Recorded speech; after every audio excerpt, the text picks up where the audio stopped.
Hi, it's Bill from Hirogari here. I have a bit of MiniDisc mailbag today. I believe this one came from Facebook Marketplace. Came up from Victoria, packaged and wrapped. Ooh, look at that. Very, very well wrapped. So this is just the straight up unit. I like this. This feels very cyber, this bubble wrap here. Unit inside it. Okay, look at that. So that is a Aiwa AM-NX9. It does MD LP and it's a net MD player, which is pretty cool as well. Let's have a look at the battery. So pretty good. Let's have a look in here. Tiny little bit of battery corrosion on here, but given the age of the unit, it's pretty good. So stock standard AA, so USB port. So I guess I'll have to try to figure out how to get some music going on there. MiniDisc.org will be a good oh no, it's a Sony. It is Sony. Okay. I just love this. I just love the aesthetic of this. This is fantastic. There's only a little bit of surface scratch on there which I might be able to get rid of, but I just can't get over. I just love the bubble. I just love the aesthetic of this unit. It's just really, really cool. Let's try it out with the battery. Hopefully there's actually still some charge left in this one. Yep, hole is on. Does it actually have a disc in it? Okay, I didn't realise this. It's actually got a disc in it. So I'm just going to hit stop and open. Wow, look at that. That's pretty cool. I like that. I've not had one of these discs before, and I've got a collection from back in the day. That's really, really cool. So, wow. Let me put that back in. I'm going to get some headphones.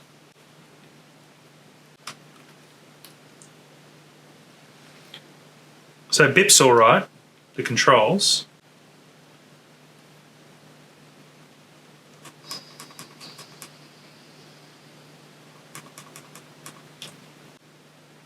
I'm listening to some punk rock at the moment. So it has 3 EQ settings. If I go into the menu and go sound 1, the sound 1 seems to have a slight increase in presence. Sound 2 is just a bass boost. This is really cool. I've got a net, I think I paid for this one. This one I paid about $100 Australian. I think slightly less than that, including postage, which is pretty cool. I'm really, really happy with this. I might do later on, see if I can get rid of the scratch on here. I'm trying to look into what product I can get that does that here in Australia. But this is in really, really good condition. The thing that I can't get over is how light it feels. This is a very light feeling unit. When I say light, maybe what I mean is not as solid. I'm guessing that's just because it is like this is, I think this is that plastic stuff on the front and it's plastic on the back. But it's still, I'm really, really happy with that. Working condition, there's no weird sounds.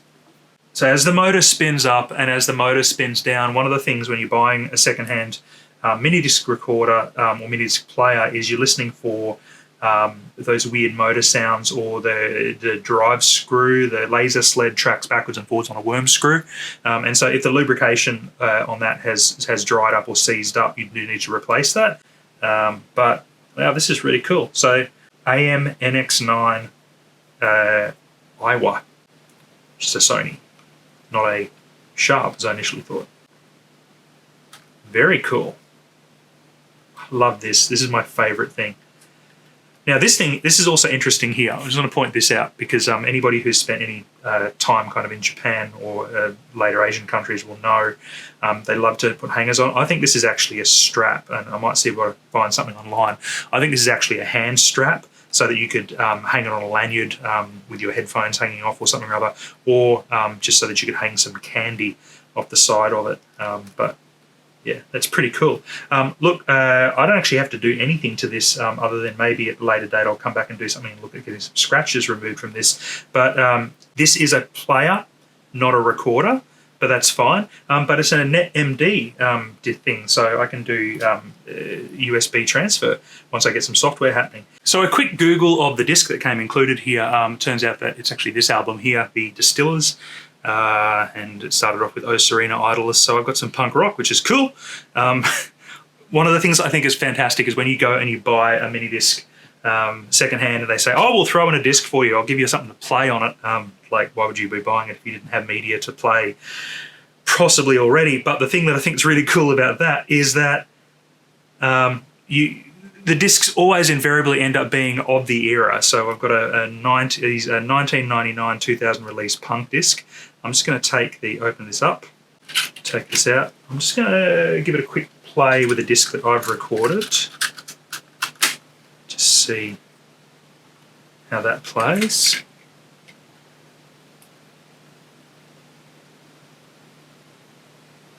Very cool.